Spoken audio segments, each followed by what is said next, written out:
Hello everyone, welcome to the commerce achiever platform. आज के session से हम कंटिन्यू कर रहे हैं हमारी फाइनेंशियल मैनेजमेंट की अंडरस्टैंडिंग।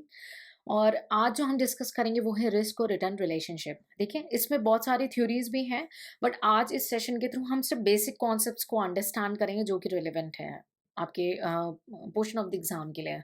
तो रिस्क और रिटर्न रिलेशनशिप बहुत ही गहरा रिश्ता है दोनों के बीच में, रिस्क और रिटर्न। ठीक है, यानी कि अगर हम बात करें तो दोनों के बीच में एक पॉजिटिव रिलेशनशिप है। पॉजिटिव रिलेशनशिप तब बोलते हैं जब जितना ज़्यादा हमने रिस्क लिया उतना ज़्यादा हमें रिटर्न की उम्मीद हुई। तो दोनों सेम डायरेक्शन में जा रहे हैं तो हम बोलते हैं पॉजिटिव रिलेशनशिप। ठीक है, तो नॉर्मली जो रिस्क एंड रिटर्न का जो रिलेशनशिप है वो पॉजिटिव देखने को मिलता है, पॉजिटिव है।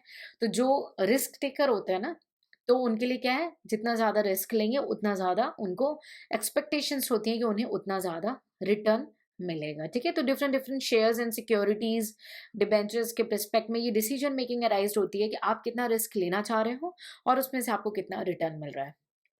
हमें दो तरीके के रिस्क को समझने की जरूरत है और दो तरीके के रिस्क होते हैं। एक होता है सिस्टमैटिक एंड अनसिस्टमैटिक। पहले मैं आपको ब्रीफ समझाऊंगी, फिर लास्ट में मैं हेल्प करूंगी कि आपको मेमोराइज कैसे करना है ताकि आपको क्विक ये माइंड में सेट हो जाए।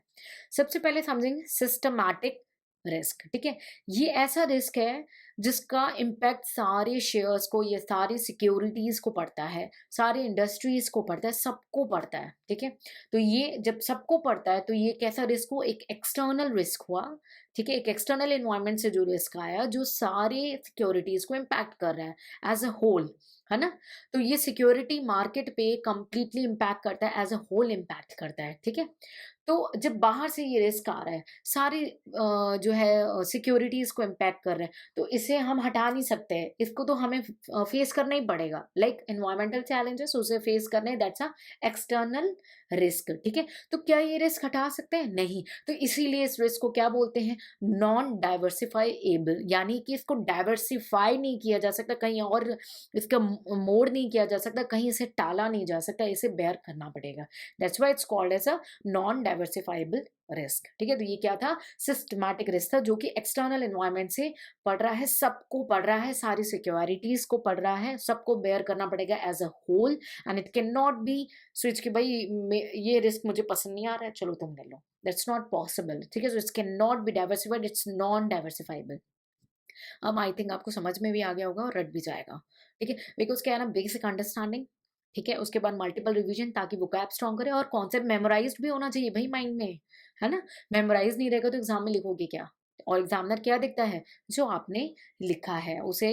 वो आपको फेस टू फेस नहीं जानता, जो आपने लिखा है उसको उसी से मतलब है। ठीक है, अब दूसरा जो रिस्क है वो क्या है, अनसिस्टमैटिक रिस्क। ठीक है, अनसिस्टमैटिक रिस्क क्या होता है, इंटरनल रिस्क होता है। ये रिस्क उस एक पर्टिकुलर इंडिविजुअल सिक्योरिटी और पर्टिकुलर इंडिविजुअल ऑर्गेनाइजेशन, एक फॉर्म को, उसी को यूनिक फॉर्म में इम्पैक्ट करता है।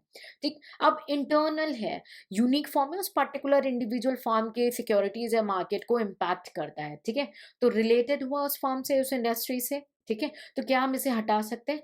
बिकॉज क्योंकि हमारे कंट्रोल में है, वो इंटरनल है, so it can be reduced and even eliminated. For example, fear for exam, so that is internal. हम ज्यादा हार्ड वर्क करके अच्छे से प्रिपेयर करेंगे, मल्टीपल रिवीजन देंगे तो क्या होगा, it is possible to eliminate that और reduce that in the initial phase.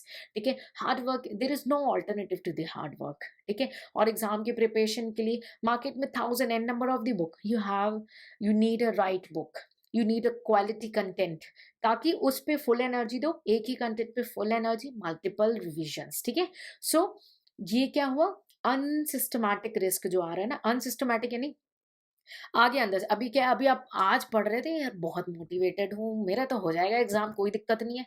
और ऐसी 2-3 दिन बीत के एग्जाम की डेट पर यार टेंशन हो रही है, इतना बाकी है, ये बाकी है, वो बाकी है।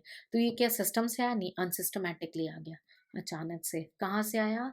इंटरनली आया। क्या हम इसे एलिमिनेट कर सकते हैं या रिड्यूस कर सकते हैं? डेफिनेटली कर सकते हैं। क्यों? क्योंकि ये इंटरनली है, इम्पैक्ट सिर्फ मुझको किया, बाकी को नहीं किया। अनसिस्टमैटिकली आया, इंटरनली आया। Yes, it can be reduced or even eliminated, and it is related to me only, and that is related to only one security, one firm, or one industry. ये टेक्निक थी। आई होप आपको concept भी समझ में आ गया हो और memorise भी हो गया हो। तो 2 तरीके की रिस्क हमने समझे, एक सिस्टमैटिक और एक अनसिस्टमैटिक। अब अगर किसी को भी इस कॉन्सेप्ट में डाउट है, तो आप प्लीज़ कमेंट सेक्शन में पूछ लेंगे एंड आई बिलीव कि कॉन्सेप्ट समझने के साथ-साथ मेमोराइज भी हो गया हो साथ-साथ। तो मेरी पूरी कोशिश रहेगी कि आगे की जो हमारी जर्नी हो ना, वो ऐसे ही एंटरटेनिंग हो, समझने के साथ-साथ मेमोराइज कर लेंगे।